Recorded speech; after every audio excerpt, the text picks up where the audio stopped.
क्या कभी आप इस उद्देश्य से मूवी देखने जाते हो कि मुझे ना हीरो का नाम याद रखना है, हीरोइन का नाम याद रखना है, हीरो के पापा का नाम क्या था, सब ऐसे करने जाते हो? नहीं। कि एक औरत की क्या है पहचान, किससे पहचान है? शादी से पहले माँ बाप, है ना, पिताजी का सरनेम लगता है, शादी के बाद हस्बैंड का सरनेम लगता है। क्या उसकी खुद की कोई आइडेंटिटी है या नहीं? क्या है उसकी आइडेंटिटी? वो जीवन में आए हैं, सबको पता है मृत्यु होनी ही है, कब किसकी होनी है पता नहीं। तो वही कहती है कि अगर किसी का पति मर जाए तो फिर उस औरत का क्या, उसकी क्या पहचान? Hello everyone, welcome to physics by Pankaj sir. मैं हूं पलक रखियानी, आपकी अपनी English educator. My dear Bihar board students, जितने भी क्लास 9 के स्टूडेंट्स हैं, आज से हम स्टार्ट करने वाले हैं हमारी बुक पैनोरमा पार्ट 1 का लेसन नंबर 1, जिसका नाम आप देख सकते हैं धर्म युद्ध, जो कि लिखा गया है, यानी इसके लेखक जो हैं अर्जुन देव चरण। अब सबसे पहले हम ये चीज समझेंगे कि जो हमारा टाइटल है वो क्या है, धर्म युद्ध।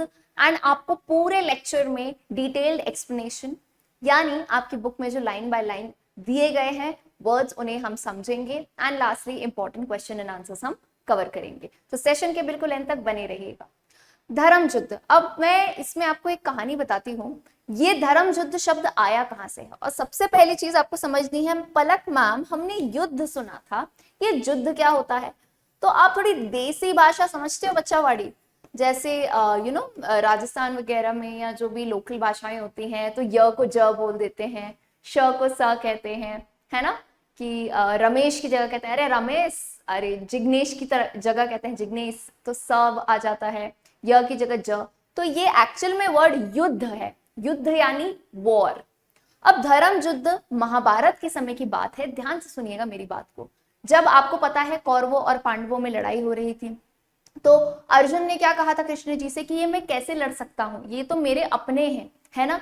तो यहाँ पे फिर कृष्ण जी ने उन्हें ज्ञान दिया था, जिसे हम गीता का ज्ञान कहते हैं, है ना, कि इंसान को, हर एक इंसान का ये कर्तव्य होता है कि वो सही के लिए अपनी लड़ाई लड़े, है ना, यानी टू फाइट फॉर राइटनेस, और उसे ही कहा जाता है हिंदी में धर्म युद्ध। तो आज इस लेसन में कौन सी लड़ाई होने वाली है, क्या होने वाला है? बहुत ही प्यारी सी कहानी है, जो कि एक कॉन्वर्जेशन यानी वार्तालाप के रूप में है। तो सेशन के एंड तक बने रहिए एंड सबसे पहले वीडियो को लाइक जरूर कर लें। ओके, तो आइए शुरुआत करते हैं धर्म युद्ध की। अब बुक के अकॉर्डिंग आपको पता है, हम हमेशा जो भी हमारे लेखक होते हैं उनके बारे में जानते हैं।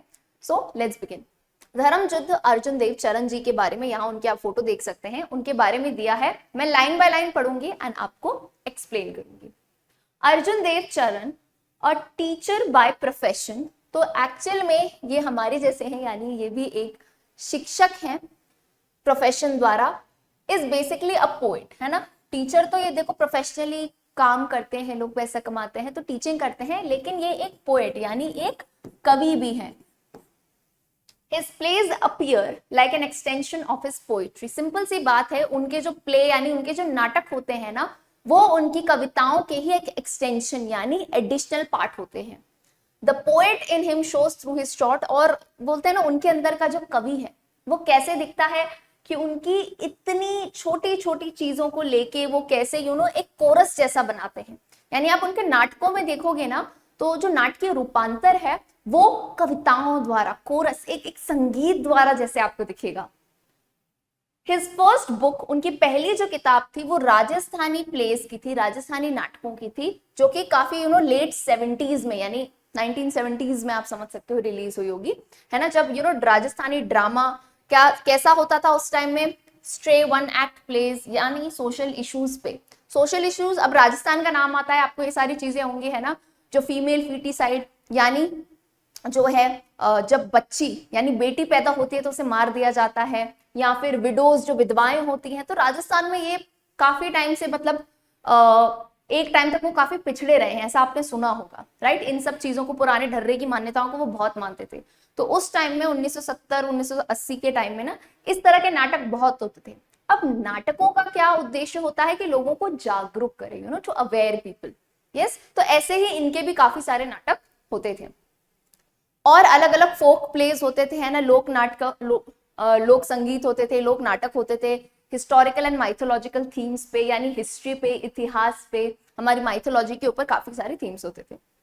अब यहां बताते हैं, however Arjun's arrival on the scene is significant not only in terms of dramatic literature, यानी सिर्फ उनकी जो लिटरेचर है वो ड्रामेटिक ड्रामा के ऊपर नहीं थी, लेकिन मॉडर्न थिएटर में भी उनका काफी ज्यादा रोल था। तो यानी he was a mix of everything, बहुत ही अच्छे उनके कार्य रहे हैं। अब बात हम करते हैं उनके कुछ कुछ नाटकों का नाम यहाँ पे दिया है। दो नाटक आजरा, मैं आपको एक बात बताती हूँ, राजस्थानी में कहते हैं ना भाई सा, है ना, भाई होता है लेकिन भाई के आगे सा लगाते हैं, तो आज का की जगह आजरा। देखो दो नाटक आजरा, है ना, गुआरी, संकारियो, तो ये सब राजस्थानी नाम के इनके नाटक है। ऐसे ऑथर के बारे में देखो सवाल आते हैं, मेनली उनका नाम आता है और उनके बारे में हमें जरूर चीजें समझनी चाहिए। अब बात करें इस पर्टिकुलर लेसन में क्या है, धर्म युद्ध। तो यहाँ पे देखो आप लोग मुझे बताना कमेंट सेक्शन में, कभी मूवी देखने जाते हो, है ना, मूवी देखने गए, क्या कभी आप इस उद्देश्य से मूवी देखने जाते हो कि मुझे ना हीरो का नाम याद रखना है, हीरोइन का नाम याद रखना है, हीरो के पापा का नाम क्या था, सब ऐसे करने जाते हो? नहीं, है ना। लेकिन हर बार मूवी एकदम यूं आहा मस्त पॉपकॉर्न खाते हुए मूवी देख रहे हैं, और मूवी खत्म होने के बाद तुम 10 लोगों को पूरी की पूरी मूवी सुना सकते हो, है ना। हीरो के ताऊ जी का नाम क्या है, हीरोइन के चाचा का, फूफा का, मामा का, विलन के ताऊ का, सबके नाम याद होते हैं। क्यों? क्योंकि हम इंजॉय करते हैं। तो मैं ये क्यों कह रही हूँ ये सब, कि जब पलक मैम पढ़ा रही हैं तो आप समझे कि मैं एक मूवी सुना रही हूँ, आपको कैरेक्टर्स के नाम दूंगी, आपको कहानी याद करनी। इंग्लिश में परेशान मत हुआ करो मेरे बच्चों, सिर्फ कहानियां हैं, ये कोई साइंस फिजिक्स के कॉन्सेप्ट नहीं है, बहुत ही सिंपल है, ठीक है।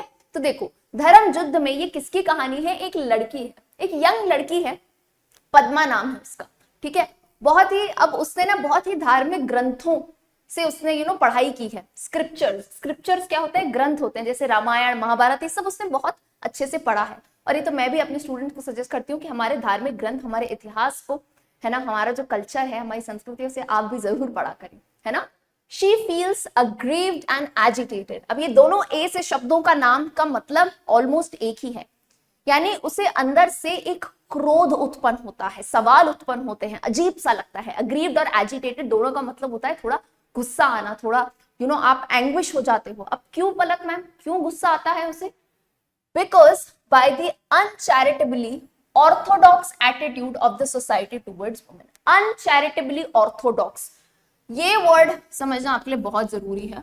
ऑर्थोडॉक्स मतलब क्या होता है कि किसी एक चीज को लेके एक मान्यता बना देना।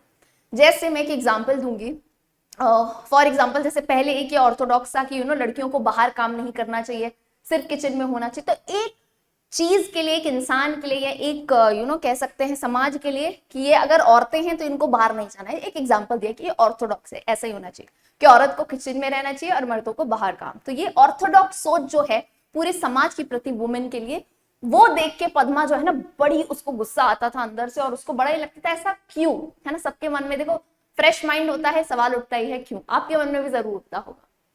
शी रिपीटेडली क्वेश्चंस, रिपीटेडली यानी बार बार वो सवाल करती थी अपने माँ बाप से, अपने पेरेंट्स से और अपने शिक्षक से, about the rights and the identity of women. Identity का मतलब क्या होता है, पहचान। और ये बहुत ही गहरा चैप्टर होने वाला है कि एक औरत की क्या है पहचान, किससे पहचान है। शादी से पहले माँ बाप, है ना, पिताजी का सरनेम लगता है, शादी के बाद हस्बैंड का सरनेम लगता है। क्या उसकी खुद की कोई आइडेंटिटी है या नहीं, क्या है उसकी आइडेंटिटी? और हर बार पूछती है कि क्या सिर्फ आइडेंटिटी शादी तक ही है ना, पैदा होती है, बड़ी होती है कि चलो अब तो तुम्हें ससुराल जाना है करके। तो बहुत ही इंटरेस्टिंग है। एंड सबसे बढ़िया बात यह है कि ये पूरी स्टोरी बेटा मेरे कॉन्वर्जेशनल है, कॉन्वर्जेशन के रूप में। कॉन्वर्जेशन यानी वार्तालाप। तो यहाँ आपको दिखेगा पद्मा, उसकी मम्मी और उसके पापा का रोल है, यहाँ लिखा होगा नाम और मैं पढ़ती जाऊंगी, ठीक है। रेडी है सब? चलिए, so let's start. This is the lesson. आप अपने बुक्स भी अपने साथ रख सकते हैं। ये देखिए, पद्मा पहले कहती है, mother what is the identity of a woman.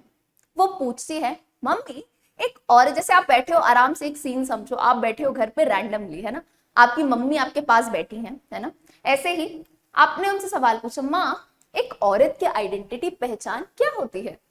अब मम्मी भी एकदम से शॉक हो जाएगी। Why do you ask that? Why का मतलब होता है क्यों। अरे कि मतलब एकदम से सोचेंगी ना, मेरे बच्चे के मन में ये क्यों सवाल आ रहा है कि तुम ये क्यों पूछ रही हो। तो पद्मा कहती है, how am I different from others, मतलब आप मुझे बताइए कि मैं बाकी सब लोगों से अलग कैसे हूं, मतलब कुछ तो यार ऐसी पहचान होगी ना मेरी कि मैं अलग होंगी। तो मम्मी कहती हैं you are my daughter, are only child and your father's darling. तो देखो अब माँ ने जैसे जवाब दिया, स्वीट सा, एक प्यारा सा, अरे तुम तो मेरी बेटी हो, डॉटर यानी बेटी, ओनली चाइल्ड, ओनली का मतलब होता है केवल, यानी सिंगल चाइल्ड होगी, उसके कोई भाई बहन नहीं होंगे। और कहती है your father's darling, father's darling का मतलब होता है पापा की परी, है ना। तो बहुत ही प्यारे से उन्होंने आंसर दिया कि तुम मेरी बेटी हो, हमारी इकलौती बच्ची हो और अपने पापा की प्रिय हो, यानी पापा की परी जैसे। ठीक है, लेकिन पद्मा को सेटिस्फैक्शन नहीं मिला है ना, उसके मन में बहुत सवाल है, बहुत जिज्ञासु है वो कहती है father cares more for money than for me, it takes a heart to bestow love. कहती है यार पापा की बात मत करो मम्मी, मुझे तो लगता है पापा मुझसे ज्यादा पैसे की चिंता करते हैं। इट टेक्स अ हार्ट, इस लाइन का मतलब समझना, टू बिस्टो लव, बिस्टो का मतलब होता है किसी को देना, बिस्टो का मतलब होता है किसी को देना या न्यौछावर करना। तो वो कहती है कि प्यार देने के लिए, जो आप कह रहे हो ना कि वो मुझे प्यार करते हैं, प्यार देने के लिए तो एक दिल लगता है ना, किसी को प्रेम देने के लिए, किसी से मोहब्बत करने के लिए दिल लगता है, और उनको उनको तो पूरे टाइम काम और पैसे की ही चिंता होती है, ऐसा पद्मा कहती है। तो अब मम्मी क्या कहती हैं सुनना, माँ कहती हैं for whom does he save, whom यानी वो किसके लिए इतना कुछ बचाते हैं, यानी इतना पैसा कमा रहे हैं, बचा रहे हैं, किसके लिए कर रहे हैं बेटा। He does all this only for your sake, यानी वो ये सब सिर्फ तुम्हारे लिए ही कर रहे हैं, है ना, कि तुम्हारा फ्यूचर अच्छा हो। You should not think that I have no heart, यहां लगा लो स्टार, और यहां आता है कहानी में ट्विस्ट, ध्यान से सुनना। क्या बोला, पद्मा ने कहा पापा के पास दिल नहीं है, और जब मम्मी जवाब दे रही है तो मम्मी ने क्या कहा कि बेटा ऐसा मत बोलो कि मेरे पास कोई दिल नहीं है। तो पद्मा कंफ्यूज हो गई, बोला मम्मी मैंने आपको तो बोला ही नहीं, मैंने तो पापा के लिए कहा कि उनके पास दिल नहीं है शायद, लेकिन मम्मी जवाब में कहती है कि तुम मुझे क्यों सुना रही हो कि मेरे पास दिल नहीं है ना, ऐसा पद्मा ने कहा कि मैंने आपको तो कुछ कहा ही नहीं। अब सुनना ध्यान से, मम्मी क्या कहती हैं, I am not in any way different from him, कि बोला उन्होंने मैं किसी भी तरीके से, इन एनी वे यानी किसी भी तरीके से, उनसे, उनसे कौन है यानी तुम्हारे पापा से, उनके पतिदेव से, मैं उनसे बिल्कुल भी अलग नहीं हूं, दो दिल एक जान, है ना। माई आइडेंटिटी, मेरी जो पहचान है, इज लिंक्ड विद हिज, यानी वो उनसे, लिंक मतलब क्या होता है, जुड़ी हुई है, मेरी अपनी कोई पहचान नहीं है, मेरी जो पहचान है वो तुम्हारे पिताजी के साथ जुड़ी हुई है।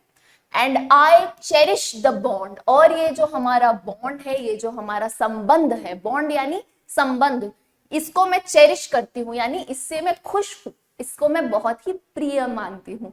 लो भाई, यहीं से चीज स्टार्ट हो जाती है कि देखो जनरेशन टू जनरेशन जो हमारे मम्मी दादी माँ परदादी, क्या है उनके दिमाग में इतने टाइम से, कि उनकी जो पहचान है पहले उनके पिताजी से और फिर उनके पति से लिंक है, यानी उनकी खुद की कोई पहचान नहीं है। तो ये सुन के तो क्या समझोगे, पद्मा को आएगा और गुस्सा, और उसके मन में उठेंगे और सवाल। अब इसी बीच सुनना मेरी बात, इसी बीच किसकी एंट्री हो रही है, सोचो पूरी कहानी चल रही है, इसी बीच पिताजी की एंट्री होती है।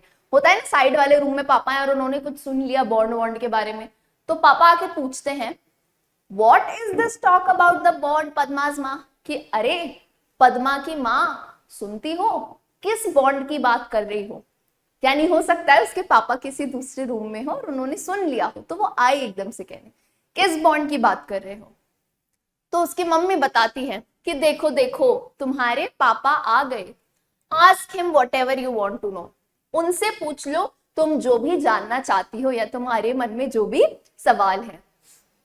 फादर कहते हैं व्हाट्स इट माय चाइल्ड, यानी क्या हुआ मेरा बच्चा, क्या हुआ, क्या सवाल है तेरे मन में, पूछ ले मुझसे। तो माँ कहती हैं, मम्मी ही बताती हैं, अभी पद्मा ने कुछ नहीं बोला, मम्मी कहने लगती हैं बीच में, she wants to know what is the identity of a woman. तो मम्मी कहती है कि अरे आपकी लाडली बेटी ये जानना चाहती है कि एक औरत की पहचान क्या होती है। ठीक है, तो पापा कहते हैं, जवाब सुनना, फादर कहते हैं यू विल नो इट, कि बेटा तुम जान जाओगे एक दिन, है ना, व्हेन यू आर मैरिड, यानी जब तुम्हारा विवाह हो जाएगा, जब तुम्हारी शादी हो जाएगी, तब तुम्हें समझ आ जाएगा। तो देखो, फिर पद्मा कहती है, अब पद्मा ने जवाब दिया, does marriage lend identity to a women, यानी क्या सिर्फ शादी ही एक स्त्री को अपनी आइडेंटिटी, लेंड मतलब होता है देती है ना, लेंड करना यानी देना, तो क्या सिर्फ एक औरत को उसकी पहचान शादी ही दे सकती है, शादी करके उसको अपनी पहचान मिलेगी, उसका कुछ अस्तित्व होगा। फिर सवाल पे सवाल, अब देखते हैं क्या जवाब मिलता है। माँ कहती है, अब माँ आ गई बीच में, माँ कहती है, मम्मी कहती है what is a women without a husband, वो पद्मा से ही पूछने लगी, चल अच्छा तो बता फिर, एक औरत अपने पति के बिना क्या ही है, विदाउट का मतलब होता है बिना, है ना, तो उनका कहने का मतलब है कि अपने पति के बिना एक औरत क्या ही है। तो पद्मा कहती है कि अच्छा ऐसी बात है, तो वो बोलती है what if one does not get married, कि आप मुझे बताओ अगर कोई शादी ही ना करे तो फिर क्या, फिर क्या मतलब उसकी कोई पहचान ही नहीं है। तो मम्मी कहती है अब देखो, उसकी माँ ने कहा why do you always ask such senseless questions, तो अब क्योंकि क्या होता है ना, ऐसा होता है जब हमारे पास ये पुरानी रीतियों के और चलती जो ढर्रे की, पुराने ढर्रे की चीजें चलती आ रही हैं, जब उसके जवाब नहीं होते हैं तो हम सामने वाले को क्या कहते हैं कि क्यों इतने फालतू, सेंसलेस यानी बेतुके, सेंसलेस यानी क्यों ऐसे बेतुके सवाल करती हो तुम, है ना। तो पद्मा कहती है चलो अच्छा वो भी ठीक है मम्मी, चलो शादी कर ली, but what about a woman whose husband is dead, कि अब बताइए, अब देखो जीवन में आए हैं, सबको पता है मृत्यु होनी ही है, कब किसकी होनी है पता नहीं, तो वही कहती है कि अगर किसी का पति मर जाए तो फिर उस औरत का क्या, उसकी क्या पहचान। तो मम्मी कहती हैं life is hello for her, hello यानी उसके लिए तो जीवन नर्क समान है, कि अगर कोई विधवा है, कोई विडो है, तो उसके लिए तो जीवन नर्क समान है। सोचो ऐसी जो है ना पुराने ढर्रे की सोच अभी तक भी काफी लोगों में है ना। तो पद्मा कहती है दैट्स इनजस्टिस, पद्मा ने क्या कहा, दैट्स इनजस्टिस, इनजस्टिस का मतलब हुआ ये तो नाइंसाफी है, इनजस्टिस यानी ये तो गलत है, ये तो नाइंसाफी है।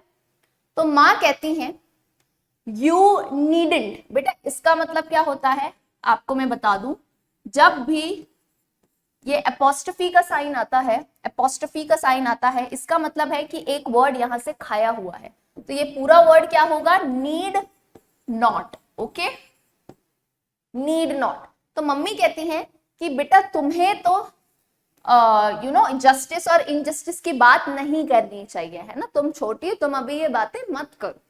पद्मा कहती है व्हाई, बोली क्यों, मैं क्यों नहीं बात करूं। तो मम्मी कहती हैं over here women don't have the right to ask questions, कि यहां पे औरत को ये अधिकार, राइट यानी अधिकार, औरत को ये अधिकार नहीं है कि वो सवाल ऐसे पूछे, नहीं, मुंह बंद करके चलना है। देखिए ये दशा है, एंड ये लेसन क्यों लिखा गया है, देखो ऑथर द्वारा वो जागरूकता फैलाना चाहते हैं कि देखिए आज भी कैसी लोग सोच रखते हैं, या उस टाइम की आप बात करें कि एक औरत की पहचान क्या होती है, या इतने टाइम से जो ढर्रे से चीजें चली आ रही है, क्या वो सही भी है या नहीं है, या भ्रांति है, उन्हें बदलना चाहिए, है ना। तो वही यहाँ कहती है कि नहीं नहीं भाई, औरत को हक नहीं है। पद्मा कहती है अच्छा ठीक है भाई, आप ही मुझे बता दीजिए कि क्या अधिकार होते हैं औरत के। तो पापा कहते हैं अब उसके बीच में, है ना, उसके फादर आते हैं, rights are for equals dear, बहुत गहरी बात बोल दी इन्होंने, एंड ये पद्मा को काफी बुरी लगी होगी। देखो राइट्स आर फॉर इक्वल, उसके पापा कहते हैं अधिकार जो है इक्वल, इक्वल यानी जो बराबर होते हैं, जो बराबर होते हैं अधिकार उनके लिए हैं। तो लाइन से कहने का मतलब क्या होगा, समझ रहे हो ना, वो ये कहना चाहते हैं कि स्त्री और पुरुष बराबर नहीं है। वो अभी भी ये वाली सोसाइटी है ना जो पुरुष प्रवृत्ति की सोसाइटी होती है, कि पुरुष ऊपर है और स्त्री नीचे है, ये उनकी सोच है यहाँ पे, है ना। अब पद्मा के मन में फिर सवाल आया why is a home considered a place for bargaining. मतलब आप सोचो, किसी के घर में ही अगर एक, अपन क्या कहते हैं कि समाज में जब बदलाव लाना है तो पहले खुद से और अपने घर वालों, है ना, अपने आप को बदल दो, अपने आसपास के लोगों को, जो अपने घर के लोग हैं पहले वो तो सुधरे, वो तो सोच बदले। तो वो यही कहती है कि क्यों हम, एक घर ही ऐसी जगह क्यों है जहां हमें बार्गेन मतलब आप समझते हो ना, जब आप दुकान पे जा रहे हो तो आप पैसे कम करवाते हो, भीख मांगते हो, ऐसे भीख नहीं एग्जैक्टली बट हाँ कि बार्गेन करते हो कम ज्यादा की। तो बोला घर ऐसी जगह क्यों है जहां मुझे अपनी ही एक औरत की आइडेंटिटी पे मुझे बार्गेन करना पड़ रहा है। One shouldn't live in such a place, कि एक इंसान को ऐसी जगह पे नहीं रहना चाहिए। इसका कहने का अर्थ ये है कि ऐसी जगहें टॉक्सिक हो जाती हैं कहीं ना कहीं, जहां पे अगर देखो, आपको परवरिश शब्द आपने सुना होगा ना, बहुत जरूरी है कि अगर आपके घर वालों की सोच अच्छी होगी ना, अगर वो एक क्या कहते हैं संस्कार आपको सही देते हैं, सोच अच्छी रखते हैं, जैसे आपने देखा होगा कितनी औरतें हैं जो, जिनको घर से इतना सपोर्ट मिला है, जो अच्छी सोच रखते हैं, वो कितना आगे बढ़ती हैं जीवन में, खुद पॉजिटिविटी में रहती हैं। और एक तरफ जहां पे घर में ही औरतों को गिराया जाएगा तो वो बेचारी बाहर क्या कर पाएगी, है ना, बाहर की दुनिया में हम क्या करेंगे, इजंट इट। तो पिताजी कहते हैं you will get the same replies to this question, कि तुम अगर ये सवाल कहीं भी पूछोगे तुम्हें सेम रिप्लाई यानी सेम जवाब हर जगह से मिलेगा जहां भी तुम जाओगे। पद्मा कहती है but the identity of a woman is the identity of the human race, a society sense woman. अब यहां पे सुनना, थोड़ी गहरी बात है अब वो, क्योंकि इमोशनल हो गई। तो वो कहती है लेकिन स्त्री की आइडेंटिटी, एक औरत की आइडेंटिटी तो इंसान की आइडेंटिटी है ना, औरत की पहचान यानी इंसान की पहचान। क्यों? क्योंकि अ सोसाइटी सेंस, SANS, सेंस का मतलब होता है विदाउट, यानी बिना, यानी बिना, मतलब अब वो ऐसा सोच रही है कि एक औरत बिना, समाज, सोसाइटी, डॉट डॉट डॉट का मतलब है उसने एक बात कह के वहां छोड़ दी।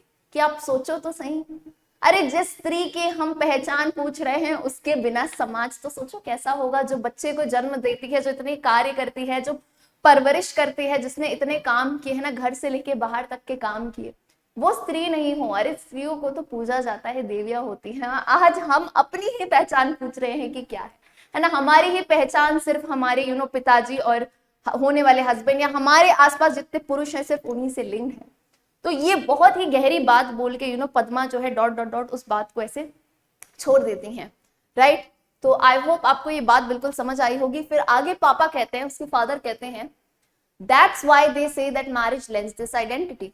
तो मतलब वो अपनी ही बात पे, देखो ये घर की बात है, मम्मी पापा हैं तो वो इतना लड़ेगी नहीं, है ना, उसके पापा अपनी ही बात पे टिके हैं कि तभी तो लोग कहते हैं कि शादी ही ये पहचान देती है। तो पद्मा कहती है, यहां मुझे ये लेसन की सबसे बेस्ट लाइन लगी, मतलब बीइंग पलक मैम, मुझे पर्सनली ये बेस्ट लाइन लगी लेसन की, सुनना ध्यान से। So if a girl does not get married she has no identity. तो उसने कंक्लूजन निकाला, है ना, कि उसने यही तात्पर्य निकाला कि अगर लड़की की शादी नहीं होती है तो उसकी कोई पहचान नहीं। अब उसके मन में एक गुस्से वाला सवाल आता है, why is that an unmarried man is venerated and called a saint while an unmarried woman is called immoral and wanton। यानी मतलब क्या हुआ, वो कहती है कि अच्छा मुझे एक बात बताइए, ऐसा क्यों है कि अगर मर्द, आदमी शादी नहीं करता है, वो अनमैरिड रहता है, तो इट्स वेनिरेटेड। वेनिरेटेड का मतलब होता है बहुत ही रिस्पेक्ट, आदर से ट्रीट किया जाना, वेनिरेटेड यानी रिस्पेक्टेड, और उसे संत माना जाता है ना, जितने संत होते हैं जो ब्रह्मचर्य का पालन करते हैं, मतलब शादी नहीं कर, अरे वाह ये तो संत आदमी है, कितनी रिस्पेक्ट है, वाह यार ये तो समाज के लिए कुछ कर रहे हैं ये। लेकिन उसी जगह अगर एक औरत, आप खुद आसपास, ये मैं ऐसे नहीं कह रही, आप खुद अपने आसपास ऑब्जर्व करना, और आसपास नहीं खुद कोई, हम भी कितनी बार ऐसा करते हैं कि अगर हमने किसी लेडी को देखा हो 30-35 की हो गई और ओह अभी तक शादी नहीं करी, अभी तक शादी नहीं उनकी, ओहो इन्हीं में कुछ कमी होगी या थोड़ी लड़ाकू होगी, अच्छा मॉडर्न है, जॉब करती है ना, ज्यादा पढ़ाई कर ली, तो कितने हम खुद ही सवाल उठाते हैं। आप आसपास नहीं देखना समाज वालों को, खुद या हमारे आसपास के लोग, हमारे पेरेंट्स ऐसे सवाल उठाते हैं कि नहीं। एंड उसी जगह कंपेयर करना, सेम एज में अगर कोई मेल मैरिड नहीं हो रहा तो हम इतना तब भी नहीं सोचते, हम इतना नहीं सोचते हैं तब, तो वही कहती है वो कि अगर एक औरत ने शादी नहीं करी तो उसे इमोरल और वेंट इनटू, इमोरल का मतलब क्या होता है, हैविंग नो मॉरल, मॉरल यानी कोई नैतिक मूल्य नहीं, है ना, ये तो बेकार है, बिगड़ैल है ना, ऐसा कहा जाता है। वॉन्टन यानी अनचेस्ट, अनचेस्ट का मतलब होता है समवन जो खुद अच्छी नहीं हो, खुद बिगड़ैल घर की हो, ये तो सही नहीं है ऐसे, है ना, या इसी में कोई कमी होगी, है ना, इसमें वो गुण नहीं होंगे, ऐसा करके। तो यही बात है। एंड उसने अपने पेरेंट्स से कुछ खास ऐसे देखो घर का माहौल है, लड़ाई नहीं करी उसने, ऐसा कुछ नहीं कहा, लेकिन कहीं ना कहीं उसने अपने इन विचारों को अपने अंदर दबा लिया, और वो गुस्सा उसके अंदर भी है। और इससे पद्मा की बात नहीं है, ऑलमोस्ट हर वुमेन की, जितनी भी, अगर ये गर्ल्स भी वीडियो देख रही है तो कहीं ना कहीं आपके भी मन में सवाल उठ रहा होगा, what is the identity of a women, right. So इसी के साथ ये लेसन खत्म होता है। अब हम क्वेश्चन आंसर्स कवर करेंगे, एंड उससे पहले आपके लिए एक होमवर्क का सवाल है ना बच्चों, एक छोटा सा होमवर्क क्वेश्चन है। मैं वैसे इतने क्वेश्चन देती नहीं हूँ, लेकिन मैं आप लोगों से जानना चाहूंगी, आप लोगों से, है ना, इसका कोई सही उत्तर नहीं या गलत उत्तर नहीं, आपकी सोच का सवाल है, और इसका आंसर आपको नीचे कमेंट सेक्शन दिख रहा होगा, वहां पे देना है। सिंपल सा सवाल है, आपके हिसाब से, आप, है ना, किसी का नहीं कॉपी करोगे, आप अपने मन से सोचोगे, दिल से, आपके हिसाब से what is the identity, what is the identity of a woman? आपके हिसाब से बेटा, और ऐसा नहीं कि सिर्फ लड़कियों को उत्तर देना है, लड़कों को भी देना है, कि तुम लोगों के हिसाब से एक स्त्री की, अब वो चाहे आपकी मम्मी हो, आपकी बहन हो, है ना, आपकी कोई फ्रेंड हो, किसी के लिए भी आपको लगता है कि अगर वो एक स्त्री है तो उसकी आइडेंटिटी, उसकी पहचान क्या है आपके अकॉर्डिंग, मुझे जरूर बताइएगा कमेंट सेक्शन में, मैं बिल्कुल आपके वहां पे जो आपके विचार आके पढ़ूंगी, है ना। चलिए आइए क्वेश्चन आंसर्स कवर करते हैं। पहला सवाल, What was the question that Padma wanted to know from her parents? वो क्या सवाल था जो पद्मा अपने पेरेंट्स से जानना चाहती थी? आंसर है, Padma wanted to know what defines a woman's identity and how is it different from others. तो पद्मा जानना चाहती थी कि एक औरत की डिफाइन, यानी एक औरत की पहचान क्या बताती है, ऐसी क्या चीज है जो डिफाइन करती है उसे, and how is it different from other, और ये पहचान बाकी सबसे अलग कैसे है। ओके, अगला सवाल, how many brothers and sisters did Padma have? Padma के कितने भाई बहन थे?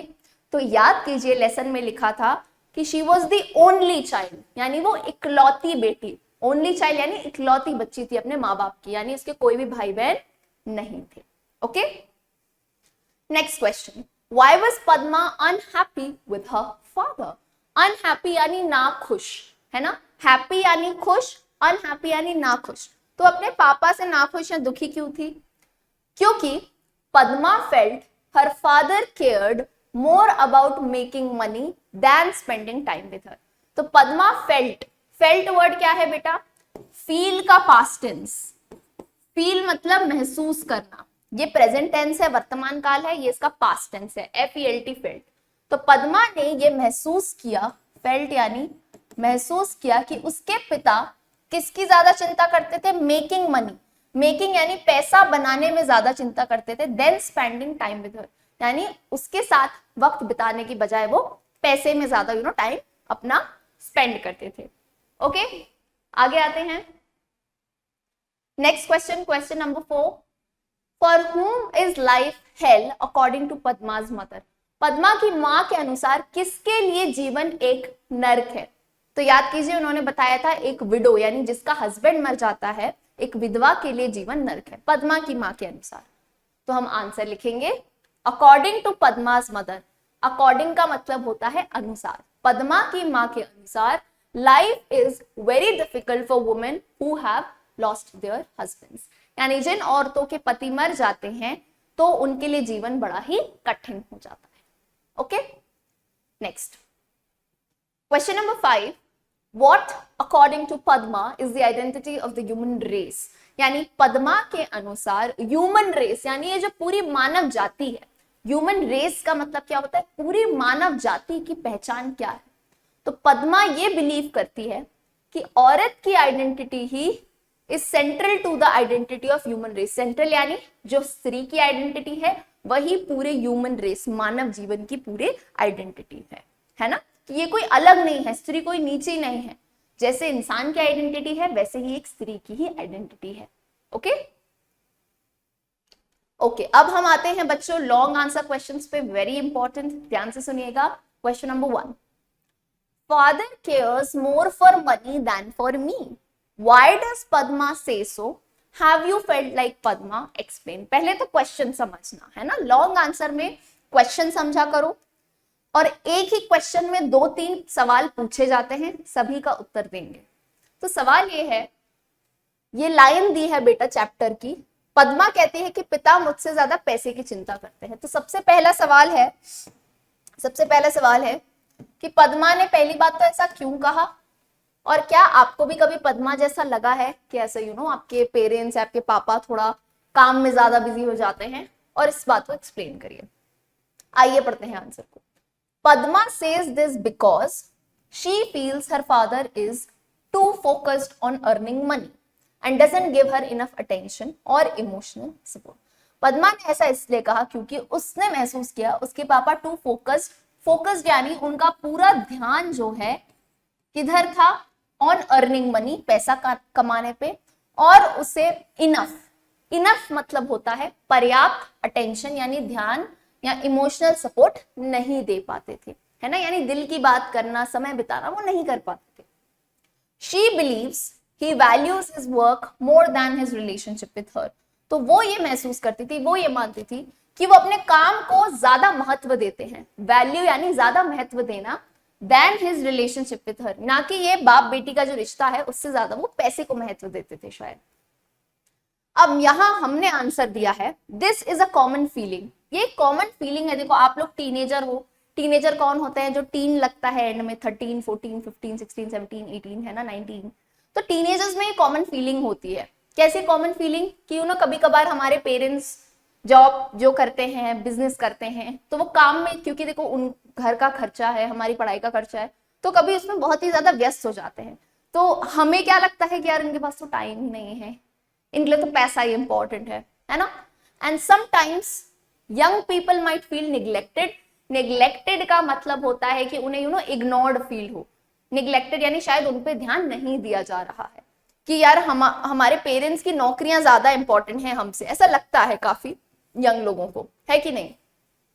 It's natural to want more time and attention from parents, और यहाँ लिखा गया है कि अपने पेरेंट्स से वक्त, अटेंशन, उनसे बातें करना, ये नेचुरल है, कुदरती है, ऐसा कोई अलग बात नहीं है ना। अगर हमको कभी ये महसूस होता है तो बिल्कुल कुदरती है, नेचुरल है।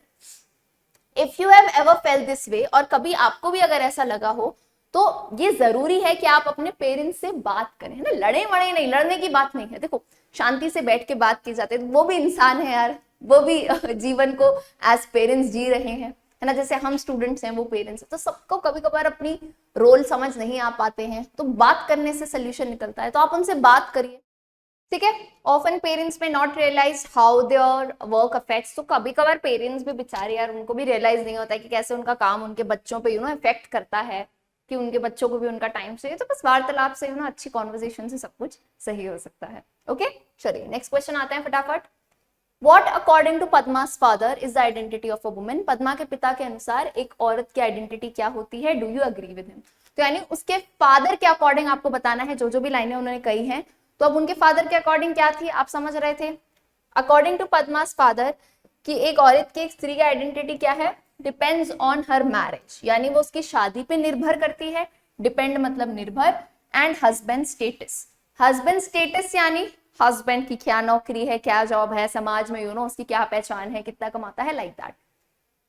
This is an outdated view. अब क्या कहा गया है, ये एक आउटडेटेड मतलब पुराना, जिसकी एक होता है ना, जैसे एक पैकेट खरीद के लाए हो, डेट निकल चुकी है उसकी, तो आउटडेटेड, पुराने ढर्रे की ये चीजें हैं, पॉइंट ऑफ व्यू है। That doesn't reflect the true value and potential of a woman, जो कि एक स्त्री की असली पहचान, उसकी असली जो वैल्यू है, जो उसकी पोटेंशियल है, वो क्या क्या कर सकती है, ये सब नहीं बताता है ना।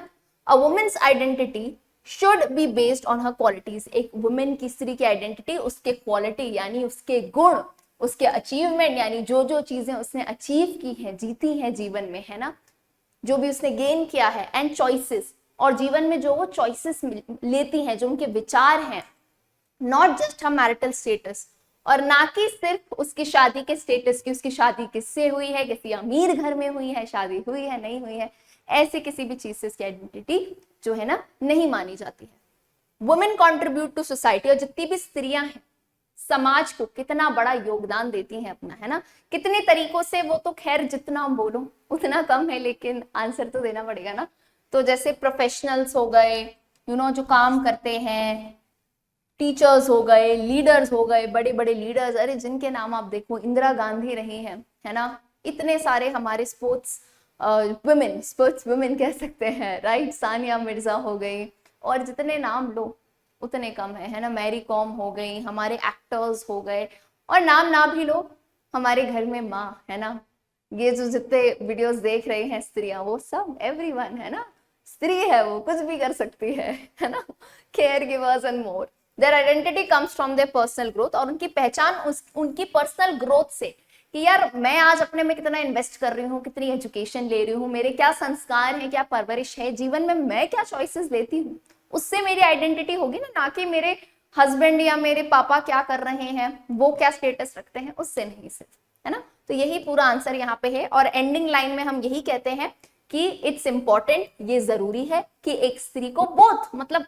आदमियों को और स्त्रियों को, दोनों को अपने अपने गुणों से, है ना, जो उनकी क्वालिटीज हैं उससे ही आइडेंटिफाई करना चाहिए, जो उनके खुद जो वो काम करते हैं, खुद कैसे है वो, उनका व्यवहार कैसा है, व्यक्तित्व कैसा है, उस पर बेस्ड होना चाहिए, और उनकी दोनों की अपनी अलग खुद की पहचान होनी चाहिए। इसका मतलब ये नहीं है कि नहीं शादी ही नहीं करनी चाहिए, हस्बैंड कुछ नहीं है हमारे, ऐसा नहीं है, लेकिन पहचान की बात हो रही है, आपको बात समझनी है ना। यहाँ मैरिज लव रिलेशन का कोई दिक्कत नहीं है, उल्टा अच्छा होना चाहिए। देखो हस्बैंड वाइफ एक होता है, बिल्कुल सही बात है, लेकिन उसमें ऐसा नहीं है कि एक होता है मतलब दोनों की आइडेंटिटी अपनी अपनी होनी चाहिए, राइट। चलिए next question, What question did Padma ask that her mother called senseless? ऐसा क्या सवाल पद्मा ने पूछा जो उसकी माँ ने कहा senseless, यानी बेतुका है। Why did Padma's mother call it senseless? और उन्होंने क्यों कहा बेतुका, एक्सप्लेन कीजिए। तो पद्मा ने अपनी माँ से क्या सवाल पूछा था, What if one does not get married? है ना, उससे ये सवाल पूछा कि आप लोग जब से कह रहे हो शादी के बाद ही पहचान मिलती है, तो मुझे बताओ अगर किसी ने शादी ही नहीं करी तो उसका क्या, है ना, उसकी क्या पहचान। तो इस सवाल को, पद्मा के इस सवाल को उसकी मां ने कहा सेंसलेस है। क्यों? Because she holds traditional beliefs, क्योंकि उनकी जो बिलीफ यानी उनकी जो मान्यताएं हैं वो ट्रेडिशनल है, पुराने जमाने की है ना। इन हर व्यू, और उनके अनुसार, इन हर व्यू का मतलब होता है उनके अनुसार शादी बहुत ही जरूरी है एक स्त्री के लिए, उसकी खुशी के लिए, उसकी इज्जत के लिए, XYZ, है ना। और उन्हें यही लगता है कि अगर अनमैरिड, अगर शादी नहीं करोगे तो सही नहीं है वुमेन के लिए, जीवन जो है अच्छा नहीं होता है फिर, है ना। अब जैसे दोनों में फर्क क्या है, पद्मा की माँ देखती है कि मैरिज तो बहुत जरूरी है, एंड पद्मा इसी आइडिया को क्वेश्चन कर रही है कि मैरिज तो, मतलब उन्होंने कभी दूसरी तरह से सोचा ही नहीं ना। तो जब पद्मा ने सवाल किया तो उनके दिमाग को समझ ही नहीं आया क्या जवाब दूं, तो इसलिए उन्हें लगा कि ये सवाल कैसा है, काफी बेतुका है, कि ये सेंसलेस है। Alright, next, what is the injustice that Padma talked about. Question number 4 कहता है ऐसा कौन सा इनजस्टिस है, यानी ऐसी कौन सी नाइंसाफी है जिसके बारे में पद्मा ने बात करी है। Padma talks about the injustice of believing that a woman's life is worthless without a husband। तो पद्मा को ये नाइंसाफी लगी कि सब ये कह रहे हैं कि एक औरत का जीवन पति के बिना वर्थलेस है, यानी उसकी कोई कीमत नहीं है। वर्थलेस यानी कोई कीमत नहीं, बेकार। She disagrees with the idea that a woman's identity and happiness depend entirely on her marital status, यानी और वो इस बात से भी मुकरती हैं, कहती हैं मैं इसमें नहीं मानती कि एक औरत की पहचान और उसकी खुशी पूरी की पूरी, इंटायरली मतलब पूरी की पूरी उसकी शादी पे डिपेंड करती है, ऐसा नहीं है। Padma sees it as unfair, और उसे ये नाइंसाफी लगती है कि सोसाइटी, समाज जो औरतें शादी नहीं करती हैं उनको कितनी बुरी तरीके से जज करती हैं इस बेस पे, है ना। और ये देखती ही नहीं है कि उस स्त्री ने अपने जीवन में क्या अचीव किया, क्या एजुकेशन करी, आज वो किस पोजीशन पे है, क्या उसके संस्कार है ना, क्या उसका व्यवहार, ये सब नहीं देखती है। तो ये इनजस्टिस लिमिट्स वुमेन्स चॉइस, और बेचारी वुमेन्स के लिए जीवन में चॉइसेस ही नहीं बचती हैं, एंड पुट्स अननेसेसरी प्रेशर, और फालतू का प्रेशर उनके जीवन पे आ जाता है शादी करने के लिए। अब चाहे किसी से भी, कोई भी कैसा भी बुरा आदमी हो तो भी शादी करनी पड़े, है ना। तो इसी बात पे पद्मा बिलीव्स, पद्मा ये मानती है वुमेन शुड बी वैल्यू, है ना, जो वो है एक इंडिविजुअल है, जैसे आदमियों की वैल्यू होती है, सिमिलरली वैसे ही स्त्रियों की भी वैल्यू होनी चाहिए, और ना कि सिर्फ वो किसी की बेटी है, बहू है। हम कहते हैं ना कि औरत के साथ, कितनी बार मैंने ये लाइन सुनी है जो कि मुझे बहुत अजीब लगती है, कि तुम क्यों किसी को छेड़ रहे हो, है ना, तुम्हारी भी तो कोई माँ बहन बेटी। अरे माँ बहन बेटी नहीं भी, वो स्त्री है ना भाई, वो बस इतना वर्ड काफी नहीं है क्या? माँ बहन बेटी सब रोल्स ठीक है, ये सब निभाते हैं, और उससे पहले सबसे first you are a women, right, and that is most important. चलिए next question, sketch the character of Padma. Important question. Sketch का मतलब यहाँ आपको स्केच यानी ड्राइंग नहीं बनानी है, लेकिन जो आपने कहानी पढ़ी है उसमें जो मेन कैरेक्टर है पद्मा, उसके बारे में आपने क्या क्या सीखा। देखो कोई भी लेसन कहानी पढ़ के हम थोड़ा समझते हैं ना इंसान कैसा है, तो उसके गुण अवगुण जो भी आपको बातें समझ आई कि किस तरह का नेचर था वो बताना है। तो हमने लिखा है Padma is a young modern thinking girl, है ना, मॉडर्न सोच वाली लड़की है, जो कि किस पे सवाल उठाती है, ट्रेडिशनल आइडियाज पे, जो पुराने ढर्रे की सोच है उस पे सवाल उठाती है कि एक स्त्री का समाज में क्या रोल है। पद्मा वैल्यूज एजुकेशन, पद्मा शिक्षा को बहुत महत्व देती है, इंडिपेंडेंस को महत्व देती है ना, और ये किसमें बिलीव करती है, इक्वालिटी में, है ना, कि आदमी और औरत में इक्वालिटी होनी चाहिए, बराबरी। शी ऑफन चैलेंजेस, और वो कभी कभी इवन अपने पेरेंट्स को चैलेंज का मतलब होता है कि उन पे ही सवाल पूछती है, उनसे ही सवाल पूछने लगती है कि औरतों के हक क्या होते हैं, क्या बराबरी होती है, ये सब, है ना। तो इससे ये पता चलता है कि कैसे भाई औरतों की स्ट्रॉन्ग पर्सनालिटी होनी चाहिए, कि उनके स्किल्स के ऊपर उनकी आइडेंटिटी होनी चाहिए। और वो काफी फ्रस्ट्रेट हो जाती है, नाराज हो जाती है, चिढ़ जाती है, जो ओल्ड फैशन का सोच है लोगों को, जो वुमेन्स के लिए अपॉर्चुनिटीज को लिमिट कर देता है ना, और उनकी सिर्फ जो पहचान है वो सिर्फ मर्दों तक सीमित है या शादी तक सीमित है। तो हम ये बता सकते हैं कि पद्मा का कैरेक्टर एक न्यू जनरेशन एक यंग वुमेन है, स्ट्रॉन्ग वुमेन, जो कि अपने सवालों के जवाब ढूंढती है ना, कि समाज में औरतों का क्या रोल है, और अपने हक के लिए लड़ती है। ओके, चलिए question number 6, पद्मा's mother is the true image of a typical traditional woman, elaborate। अब कहानी में पद्मा की माँ का रोल क्या है, एक टिपिकल यानी एकदम जो ट्रेडिशनल वुमन होती है ना, कि शादी ही करनी है, उसके बिना कोई जीवन नहीं, XYZ, तो उनका रोल कुछ ऐसा है। तो बिल्कुल सही बात है यार, वही बात हमने पूरी पढ़ी है कि पद्मा की माँ एक ट्रेडिशनल इंडियन वुमन रिप्रेजेंट करती है, जो किसे फॉलो करती है, long established customs and beliefs, यानी जो उस पता नहीं कितने पुराने जमाने से जो कस्टम मान्यताएं हैं, बस जो चली आ रही हैं, आंख बंद करके उनको फॉलो करती हैं, है ना। वो मैरिज को कि भाई सिर्फ शादी ही है उसी को वैल्यू करती है, कि हस्बैंड तो मतलब हमारी आइडेंटिटी ही पति देव से है ना, पति देव हमारे, है ना, और उनके ओपिनियन में बिना हस्बैंड तो कुछ भी नहीं है मतलब, और जिसका पति मर जाए उसके लिए तो जीवन एक नर्क समान है, ऐसी सोच है कि वो अकेली तो कुछ भी नहीं कर सकती हैं, जबकि करती हैं, इतने काम खुद कर, देखो आज की बात नहीं, औरतें हमेशा से काम करती आई है, बस उनके दिमाग में ये है कि वो नहीं कर सकती है आदमियों के बिना, ऐसा सोच है सिर्फ, आपको लगता है ऐसा, लेकिन करती आई हैं वो भी, ऐसा नहीं वो बहुत काम करती होंगी, लेकिन स्टिल उनके दिमाग में ये है कि बिना आदमी कोई हमारी नहीं है चीज, और वो सोचती हैं कि बिना हस्बैंड आप कोई डिसीजन नहीं ले सकते, और वो बहुत ही अपने परिवार से प्रेम करती हैं, एंड अपना रोल सिर्फ वो एक माँ और एक पत्नी के तौर पे देखती हैं, सिर्फ इतना ही रोल उनका सीमित है। ठीक है, तो यही बताया जाता है कि कैसे वो ट्रेडिशनल आइडियाज को बहुत ज्यादा फॉलो करते हैं। ओके बच्चों, पढ़ी, सो आते हैं लास्ट क्वेश्चन पे, question number 7, discuss the main idea contained in the text. Very important question, exam में स्पेशली बिहार बोर्ड की बात करें तो सेंट्रल आइडिया पे क्वेश्चन आता ही है। सेंट्रल आइडिया कुछ नहीं है, आपको बताना है ये लेसन में मेन किस चीज की बात हो रही है। तो मेन इस लेसन में किसकी बात हुई है, समझ ही गए थे आप। मेन आइडिया क्या है, वुमेन्स आइडेंटिटी एक्सप्लोरेशन, यानी एक वुमेन की, एक औरत की पहचान को एक्सप्लोर करना, जानने के ऊपर है, और उसके हक क्या है समाज में। And it shows a clash between, clash यानी एक छोटी सी नोक जो किसके बीच में है, पुराने ढर्रे के व्यूज और मॉडर्न थिंकिंग पे, है ना, जिसमें हमने बताया है, स्टोरी को शॉर्ट करके बताना कि एक पद्मा यंग सी लड़की थी, है ना, बहुत हाई सोच थी उसकी, प्रोग्रेसिव, आगे बढ़ने वाली सोच थी, मॉडर्न गर्ल जैसे, और वही अपने माता पिता से सवाल पूछती हैं कि यू नो क्या है एक औरत की आइडेंटिटी, है ना।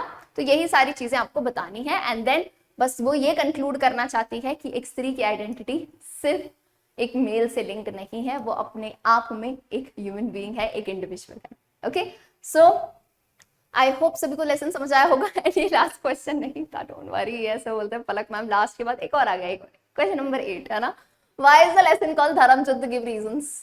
ओके, जो मैंने आपको शुरू में कृष्ण जी वाली कहानी समझाई थी ना, तो वो यहाँ लिखनी है, ठीक है। द लेसन इज कॉल्ड धर्म युद्ध which means rights war. Rights मतलब होता है सच के लिए, सही के लिए लड़ना, है ना। और ये आज के जमाने में बहुत कम करते हैं लोग, बहुत गिने चुने लोग हैं जो सच्चाई के लिए लड़ते हैं, है ना। अगर आप टिके हुए हो सच्चाई पे तो आप सही हो। काफी लोग, मतलब मैंने स्टूडेंट्स भी देखे हैं, सोचे मैम गलत काम करने से या गलत मतलब किसी को ट्रिक कर लेने से या किसी को हल्का सा यू नो मामू बना लेने से काम बन जाता है, लेकिन आप सही राह पे चलो, वो ज्यादा बेटर है लॉन्ग टर्म के लिए, है ना। अभी छोटी छोटी खुशियां मिल जाती हैं, छोटी छोटी सक्सेस मिल जाएगी एकदम से, लेकिन फिर एकदम से गिरते भी है धड़ाम से, है ना। तो सच्चाई का साथ दो। तो यही है यहाँ पे धर्म युद्ध यानी rights war, because it shows किसके बीच में कॉन्फ्लिक्ट, पुराने और नए आइडियाज के बीच में। तो महाभारत का एग्जाम्पल दिया, just like Mahabharat where there was a war for righteousness, here Padma भी, जैसे अर्जुन वहां लड़ा था, यहाँ पद्मा लड़ रही है कि वो ये मानती है कि एक औरत की आइडेंटिटी सिर्फ मैरिज तक सीमित नहीं है ना, वो इंडिपेंडेंट है, और वो पुराने सोच को चैलेंज करती है, जो उसको इवन अपने पेरेंट्स, देखो उसको बाहर तक जाने की जरूरत नहीं पड़ी, अपने पेरेंट्स को ही उसे कहीं ना कहीं समझाना पड़ रहा है और इक्वालिटी की बात करनी पड़ रही है।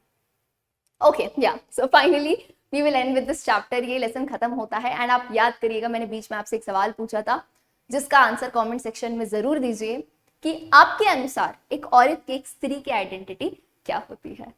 Thank you so much for watching बच्चों, मिलते हैं हम हमारे अगले वीडियो में। अगर वीडियो पसंद आया हो तो लाइक और कमेंट करके जरूर बताएं, ताकि हम ऐसे और भी मजेदार लेक्चर्स आपके लिए बनाते रहें। मिलते हैं अगली क्लास में, तब तक के लिए goodbye everyone and take care.